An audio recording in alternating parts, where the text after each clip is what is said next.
कानपुर हिंसा में UP police ताबड़तोड़ एक्शन कर रही है और अब तक जो सबूत सामने आए हैं उनसे यह साफ है कि साजिश गहरी थी।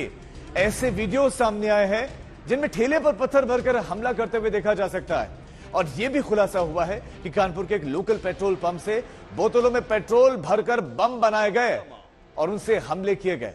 तो मुख्य आरोपी हयात हाशमी के व्हाट्सएप चैट से भी साजिश का पता चला। पुलिस के सामने पत्थरों की बारी। कानपुर हिंसा में अब उस पेट्रोल पंप पर भी कार्रवाई हुई है जहां पर खुली बोतलों में पेट्रोल बेचा गया और जिस पेट्रोल का इस्तेमाल बम बनाने में हुआ उसी पेट्रोल पंप से एक ग्राउंड रिपोर्ट आपको दिखाते हैं। कानपुर में बीते शुक्रवार को हुई हिंसा के बाद जांच का दौर शुरू हुआ तो जांच में सामने आया कि जो बलवाई थे वो पेट्रोल बम चला रहे थे। तो सवाल कि पेट्रोल बम आखिर आया कैसे। ऐसे में कानपुर जिला प्रशासन के द्वारा जब जांच की गई तो पता चला कि ये कानपुर के बेकनगंज से सटा हुआ ये इलाका है। डिप्टी पड़ाव इस इलाके को कहते हैं, जहां के रामलाल एंड सन्स ये पेट्रोल पंप है, जहां के सीसीटीवी फुटेज में साफ हुआ कि यहां से बोतल में पेट्रोल दिया जा रहा था, जिसके बाद अब इस पेट्रोल पंप को सील कर दिया गया। ये अपने आप में ताज्जुब की बात है कि यहाँ पर बड़े बड़े अक्षरों में भी लिखा हुआ है कि पेट्रोल बोतल में नहीं मिलेगा, लेकिन जो सीसीटीवी आया उसमें साफ तौर पर जो बलवाई थे या जो संदिग्ध थे उनको बोतलों में पेट्रोल दिया जा रहा था।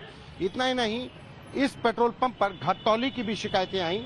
ये एक नोजल को सील किया गया जिस पर साफ लिखा हुआ है कि इस नोजल को जो चालू करेगा वो जेल जाएगा, सील नंबर के साथ, यानी कि ये नोजल सील कर दिया गया था। अमूमन जिस पेट्रोल पंप के नोजल से घटतौली की शिकायत होती है उसको सील कर दिया जाता है।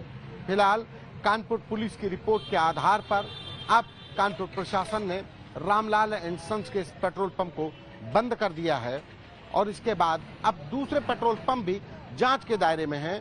जांच इस बात की कि कौन से पेट्रोल पंप से बोतलों में पेट्रोल दिया जा रहा है और जिस पेट्रोल को लेकर बलवाइयों ने कानपुर के अमन चैन में आग लगाई थी। कैमरा पर्सन गौरव के साथ संतोष कुमार, आज तक।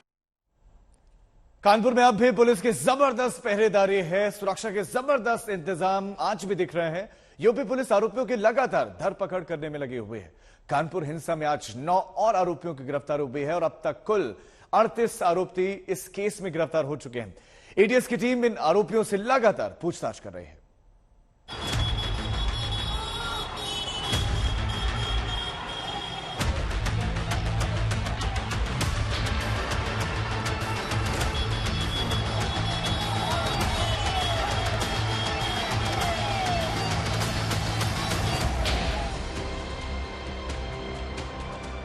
जब धर्म के मामले में संतुलन बिगड़ जाए तो वही होता है जो कानपुर में हो रहा है। 3 दिनों से कानपुर में सुरक्षा बलों की गश्ती हो रही है। सुरक्षा बल मार्च कर रहे हैं, पैगाम दे रहे हैं कि अमन चैन बना कर रखा जाए। पूरी यूपी पुलिस का फोकस इस वक्त कानपुर पर है। एड़ी चोटी का जोर लगाया जा रहा है कि कानपुर में लॉ एंड ऑर्डर नियंत्रण में रहे। शुक्रवार को यहां जो कुछ हुआ उसके बाद यूपी पुलिस की चुनौती बढ़ गई है। पुलिस कमिश्नर विजय सिंह मीणा दिन में 3 बार हिंसाग्रस्त इस इलाके का दौरा कर रहे हैं। तस्वीरों के जरिए दिखाता हूं, ये वो वही नई सड़क का इलाका है जहां पर शुक्रवार को जुमे की नमाज के बाद बलवा हुआ, उपद्रव हुआ। आज यहां पर पूरा इलाका छावनी में तब्दील है। आरआरएफ है, सीआरपीएफ के जवान हैं, पीएसी है, 12 company PAC, 3 company CAPF, RRF है, मेरठ से बुलाई गई है। इसके अलावा कानपुर पुलिस के अलावा इटावा, कानपुर आउटर और कानपुर देहात की पुलिस भी यहां पर बुलाई गई है। एक भारी संख्या में पुलिस फोर्स है। हम परसों से देख रहे हैं, घटना के बाद से लगातार पुलिस की गश्त जारी है। खुद कानपुर पुलिस कमिश्नर दिन में कम से कम 3 से 4 बार यहां पर पेट्रोलिंग करवा रहे हैं। पैदल मार्च हो रही है।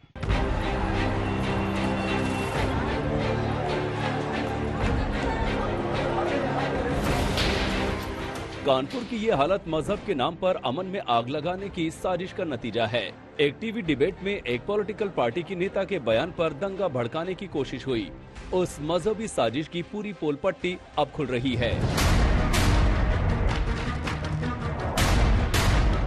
ये व्हाट्सएप चैट देखिए। आज तक को चैट की एक्सक्लूसिव डिटेल मिली है। ये ग्रुप मुख्य आरोपी जफर हयात हाशमी का है, जो बाजार बंद करवाने का मैसेज फॉरवर्ड कर रहा है। लगातार ग्रुप मेंबर को बता रहा है कि कहां-कहां बाजार बंद हो रहे हैं। इस व्हाट्सएप चैट से साफ है कि पत्थरबाजी पहले से तय थी। मुस्लिम समुदाय को अलर्ट किया जा रहा था कि वो दुकान बंद कर लें, सावधान हो जाएं। कानपुर के कमिश्नर ने आज तक से बातचीत में खुद माना कि दंगा पूर्व नियोजित साजिश के तहत किया गया। जो हमें सीसीटीवी फुटेजेस मिले थे, जो वीडियोस मिले थे, उसके बेसिस पे हमने लोगों को चिन्हित किया है और उस चिन्हीकरण के बेसिस पे और दबिशें दी जाएंगी और जो भी इस घटना के अंदर सम्मिलित उपद्रवी थे, दंगाई थे, उनको गिरफ्तार कर जेल भेजा जाएगा।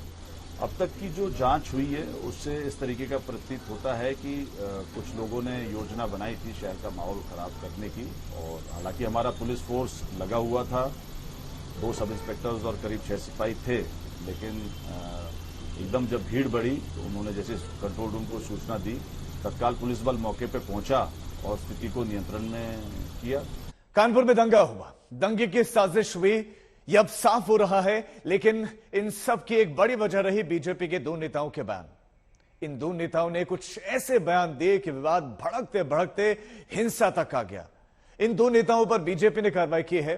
एक को निलंबित कर दिया गया है, दूसरे को पार्टी से बाहर कर दिया गया है।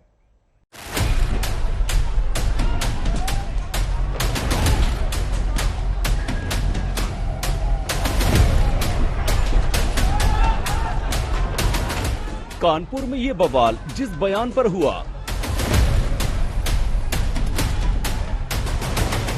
ये हिंसा, ये पत्थरबाजी जिस बयान पर हुई, वो बयान देने वाली नुपुर शर्मा और उनके बयान पर विवाद और तूल देने वाले नवीन जिंदल पर बीजेपी ने सख्ती दिखाई है। नुपुर शर्मा को बीजेपी से सस्पेंड कर दिया गया, नवीन जिंदल को बीजेपी से बाहर कर दिया गया है, क्योंकि इन 2 नेताओं की जुबान ने वो जहर बोया कि बीजेपी बेचैन हो गई। एक सेकुलर देश में सर्वधर्म संभाव वाले संविधान से चलने वाले मुल्क में इन दोनों ने मजहबी टिप्पणी की, ऐसी टिप्पणी जो धार्मिक आस्था पर चोट पहुंचाने वाली थी, आहत करने वाली थी, इतनी आपत्तिजनक थी कि बीजेपी को इन्हें बाहर का रास्ता दिखाने पर मजबूर हो जाना पड़ा। बीजेपी अध्यक्ष नड्डा जी का कहना है कि सभी धर्मों का बीजेपी सम्मान करती है और पालन करना चाहिए सभी धर्मों का, इस पर क्या कहेंगे? सर्वधर्म संभाव तो हमारी नीति है। सर, नुपुर शर्मा और नवीन जिंदल को एक्सपेल कर दिया, इस पे क्या कहना चाहेंगे? बोल दीजिए। आखिरी सवाल, इस पे क्या कहना चाहेंगे? सॉरी। नुपुर शर्मा के बयान पर घमासान तब शुरू हुआ जब टीवी डिबेट में उनकी एक टिप्पणी मर्यादा की हद लांघ गई। कानपुर में तो पत्थर चलने लगे, गोलियां चलने लगी, मुस्लिम समाज ने तीखा प्रतिरोध किया तो नुपुर शर्मा सामने आई और अपनी सफाई भी पेश की। नुपुर शर्मा की ये सफाई काफी नहीं रही, क्योंकि मामला तूल पकड़ता गया, देश का दायरा लांघते हुए इस्लामिक देशों तक पहुंच गया। कतर ने विरोध किया, कुवैत ने विरोध किया, ईरान ने ऐतराज किया, सऊदी अरब ने ऐतराज किया। इन चारों मुल्कों ने बयान जारी किया, भारतीय राजदूतों को तलब कर लिया और ये पुख्ता संदेश दे दिया कि नाराजगी किस हद तक है। ये सब तब हो रहा था जब भारत के उपराष्ट्रपति वेंकैया नायडू खुद कतर के दौरे पर थे। इन चारों देशों से भारत के मजबूत कूटनीतिक रिश्ते रहे, यानी कि नुपुर शर्मा टीवी डिबेट में जो कह गई वो कूटनीतिक रिश्ते को कचोटने लगा। बात इतनी बढ़ गई कि बीजेपी को एक्शन के ये 2 खत जारी करने पड़ गए।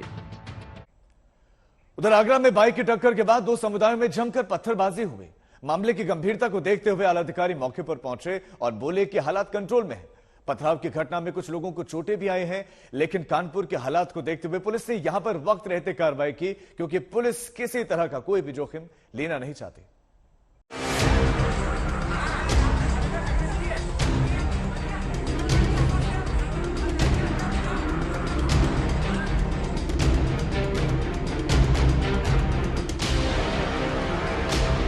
आगरा में क्यों बरपा हंगामा?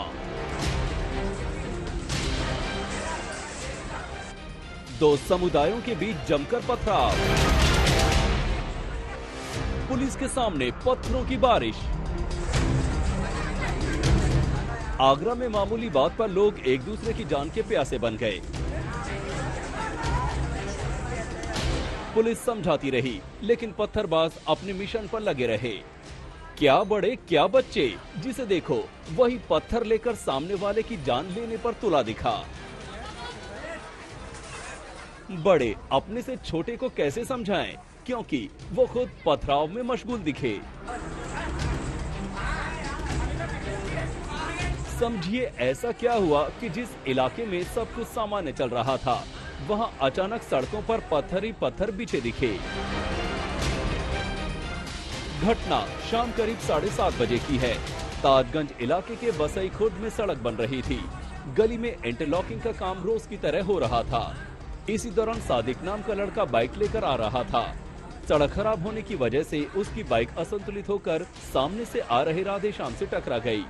इसके बाद दोनों में बहस शुरू हो गई, लेकिन बहस का पत्थरबाजी में बदल गई, किसी को समझ ही नहीं आया। मामूली लड़ाई दो समुदाय के बीच नाक का सवाल बन गई। देखिए, पथराव के बीच कुछ महिलाएं डरकर भागती दिख रही हैं, लेकिन वो किससे कहें पथराव रोकने को? वहां तो पत्थर फेंक प्रतियोगिता चल रही थी। मामले की गंभीरता देखते हुए आला अधिकारी मौके पर पहुंचे और हालात को संभालने की कोशिश की। यहाँ पर एक सड़क का निर्माण हो रहा है जिसमें इंटरलॉकिंग हो रही है और सड़क पूरी तरह खुदी हुई है और इंटरलॉकिंग टाइल्स बिछ रही हैं। यहाँ पर एक व्यक्ति मोटरसाइकिल से आ रहा था और डिस्प्लेंस हुआ और दूसरे व्यक्ति के चोट लग गई। उसमें दोनों आपस में झगड़ने लगे और हल्की फुल्की उनकी चोट लगी है। पुलिस जांच के बाद कार्रवाई की बात कह रही है। पुलिस का दावा है कि सब कंट्रोल में है। अरविंद, आगरा, आज तक।